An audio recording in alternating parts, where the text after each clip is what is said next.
In today's video, I'm going to teach you how to fix a missing toolbar in Microsoft Word. You open Microsoft Word to write a document, but the entire top toolbar with all of your font, spacing, and formatting options has completely vanished. Trying to type blindly without your tools is incredibly frustrating, but don't panic, your toolbar isn't uninstalled, it's just accidentally hidden. Let's look back into place instantly. Let's bring it back into view right here. Look at the very top of your screen where names like Home, Insert, and Layout are sitting. If you can see those tabs, simply move your mouse up and double click on any of them, like the Home tab. As you could see, when I double click, it disappears or appears again.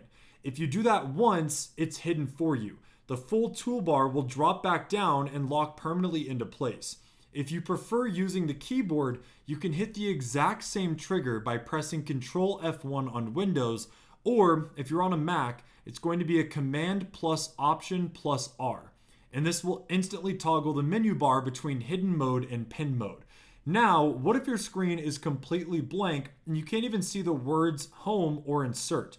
That means Word has entered full screen or auto hide mode. To fix this, move your cursor to the absolute top right corner of the window, right next to the minimize and close buttons. Look for the ribbon display options icon. It looks like a tiny box with an upward facing arrow inside of it, or just 3 small dots depending on your version. As you could see, we also have this menu. From the list of options, you can just also clean and click a show tabs and commands, and your entire formatting toolbar will instantly snap back down into view and stay there. Your workspace interface is now completely restored, ensuring every formatting tool stays exactly where it belongs while you work. But that is it. That is how to fix a missing toolbar in Microsoft Word with a few different methods, both for PC and Mac. If you found this video helpful, make sure to drop a like and check out our other tutorials.